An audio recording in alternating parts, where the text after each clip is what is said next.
Guys, we rehearsed this. It's quack. Howdy folks, Grok the DuckFarmer here, and I'm on the Feed the Beast Infinity server, and I'm in a fire. Yep, I'm sitting here in the fire because reasons. And one of the interesting things I noticed was, my face is on fire! Okay, now it's not. It's on fire!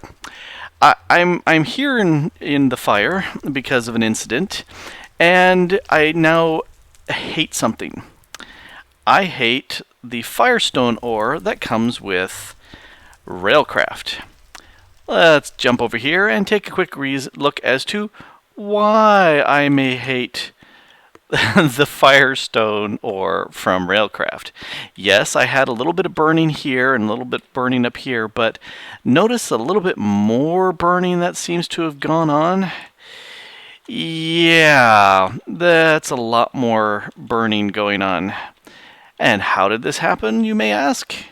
Well, I was in here looking at ores and saying, oh yeah, I've got some ores, let me process this. And I said, ooh, Firestone ore.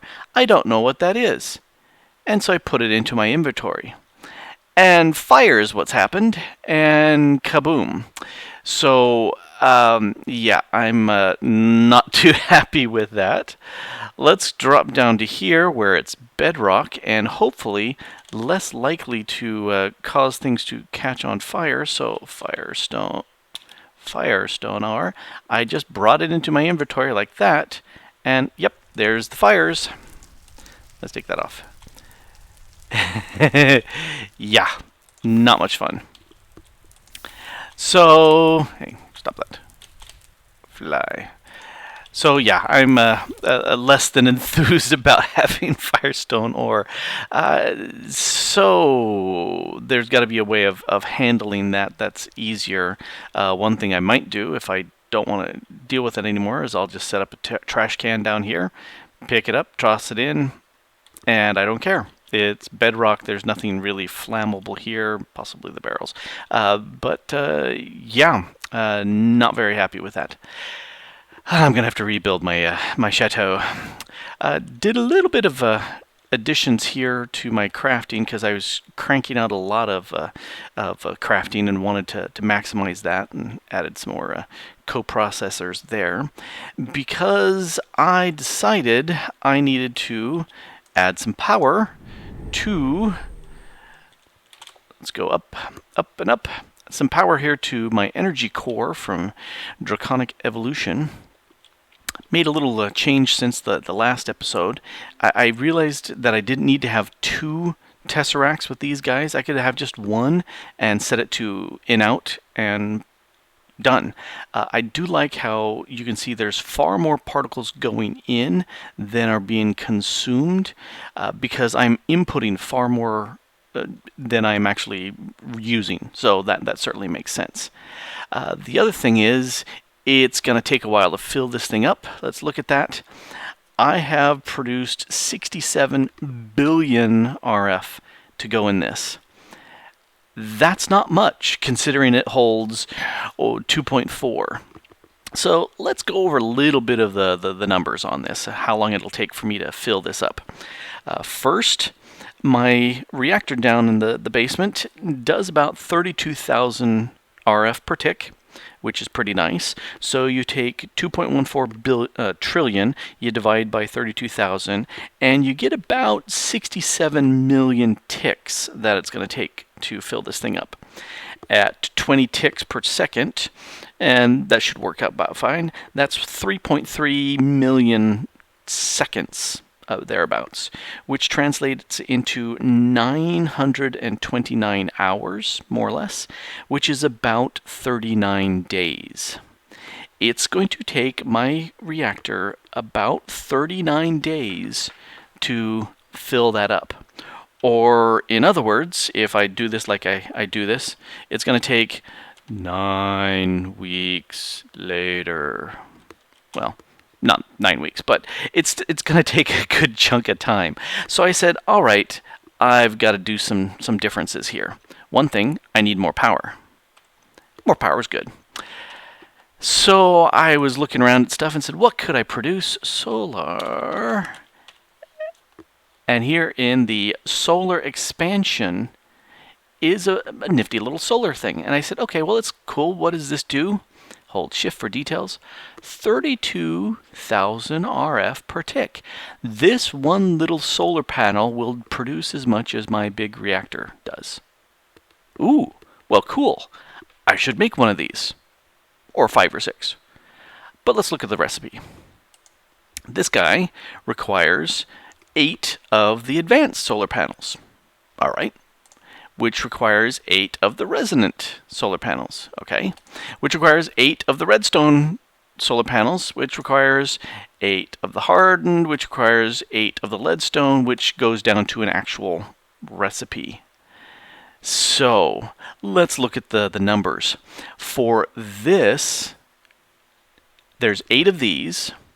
That needs 512 of those, 4,096 of those, and I'm off. No, that's one of these, 8 of these, 64 of those, 512 of those, 4,096 of the hardened, and for the leadstone, I need 32,768. So, that's a lot of these. I was no way going to make them all by hand. So I went ahead and dropped down. Whee! So I came into here and I said, let's go ahead and make a few recipes. And so I've got the bits I need, because it uses a lot of different nuggets, and then all these various recipes as I built them up, all the way up to the advanced solar panel, which is that guy. What I did is my system was strong enough that I could build 2 of these resonant solar panels, and the processor would handle that, and then it would do everything else that I needed, and then once I had 8 of these, I could build one of these real quick. I could have done that manually, but over here, it's getting night. Here is my one ultimate solar panel. And no, I'm not going to build another one. I could. I've got the resources. It's just a royal pain to make this, primarily because I need so much glass. And that meant getting gobs and gobs of sand and turning the sand into glass. And I don't even need to go through the door anymore. Yay, fire. So I figured out I could do a whole bunch of sand. Let's look up sand. Yeah, about 46,000 is what I started out with. And I would grab a bunch of these and said, okay, let's throw them into my redstone furnace right here. And that produces them really fast. But this bad boy here, Draconic Chest. One of the cool things about this Draconic Chest, one, it's got a huge amount of inventory. Isn't that cool? And if you break it with a pick, and maybe it's only with the Wyvern, the Draconic Evolution picks, but everything comes with it. Plus, this is 5 furnaces. Pretty cool. I just supplied it with a bunch of RF right here with this conduit. And you also have a crafting table in here. That's pretty slick. But here's the other thing that's really neat. 1 sand. Whoop. Let's turn off my piece here. Try that again. Take 2. 1 sand. 2 glass. That's mighty nice. So we'll just go ahead and let all these guys crank. So I could do 5 at a time, which was mighty nice. Let's go ahead and turn that back on so that I can grab the glass out of here. I filled this thing up with sand, I think 3 times, possibly 4, and then just let it process as soon as I got the ender conduit there to pull the stuff out. Dang, that's a lot of glass. And let's see how much glass I have left. 14K. Okay, I kept 2,000 on hand, and I blew through so much glass. But that's all in place, and I've been sleeping every so often just to keep the sun going, because it's nice to have the sun up. But Everything is burnt. So yeah, I don't like the fire ore right now. So much fun. So if you were particularly observant and you looked at me as I was doing my third-person view here up at the energy core, you might have noticed a little something here on my hands. Yeah, I'm wearing gloves. They're kind of cool looking. These come from Tinker's Construct, Traveler's Gloves. The recipe, pretty darn cheap, but the nice thing about that is you can apply various upgrades to it. Now, in my case, I went ahead and gave it haste. I applied 500 redstone on it, so it gives me a continual haste effect as far as mining is concerned. And even though I have this uber powerful system here with the pick of the wyvern, nice little lag there, it's better with the gloves. So yay, gloves are great.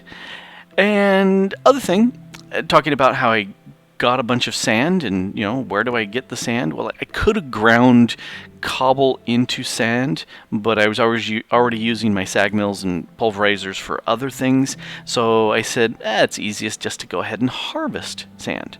So where can I harvest sand? Well, let's go up to let's go here to this world. This is the second world that I created when I was doing Mistcraft. And over here, let's jump up.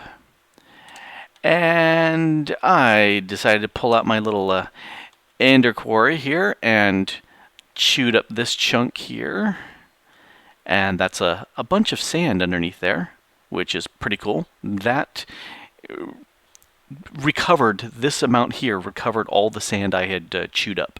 So to give you an idea of how much sand I turned into glass, there you go. Right there. I had 40 some odd thousand, got down as low as to 15,000 sand, and after I ran this ender quarry here, I'm back up to my 40 something sand. So much better. But dang, that's a lot of sand here. Something else that's fun, and unfortunately I don't see any of the mobs. One of the things I was doing occasionally as I was up here is I'd switch to my bow and I'd say, let me shoot a mob. Yep. And I love that zoom in effect, and then and if we take a look, yeah, another burst of lag, not sure why. Yep, sure enough, there's my flaming arrow right on the tip of that, and it works really nicely in pot-shotting the mobs around. So I like that. Say hello to my little friend. Okay, enough shooting creepers out of trees. Hey, it's about time I repair the chateau, get it all back up and looking at least functional. Maybe spend a little bit of time doing some aesthetics, making some things look good. It's kind of tough for me, but I should be able to do it. Yeah. 9 hours later. Why, hello there. You've caught me taking a little rest in front of my fireplace. Yes, fireplace. See, right there.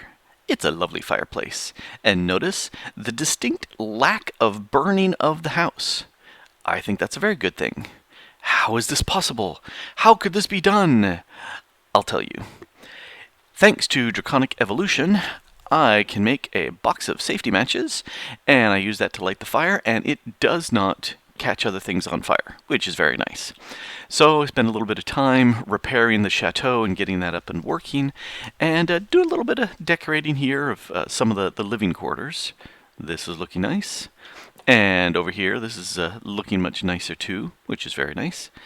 And while I was at it, since this area up here kind of burnt down a whole bunch, I went ahead and repaired that to get that back up into working order. So that's nice. One more. There we go. Nice little comfy seat. So it's been an episode of bad luck, but it's also got a little bit of good luck.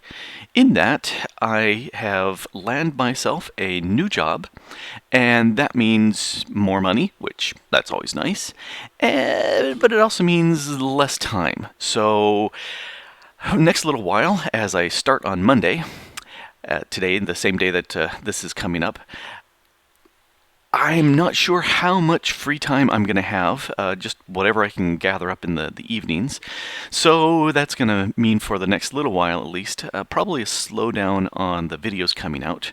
I've been trying to post something on Monday, Wednesdays, and Fridays, and I might be able to only pull off one video a week, but we'll see. It depends a lot on how busy I am in the evenings. You gotta spend some time with the family, you know. And make sure other stuff is done, because got to get your stuff and things done. But I'm very happy, and hopefully you've enjoyed this episode. This has been Grok the Duck Farmer here on the Feed the Beast Inferno, and thanks for watching. Bye.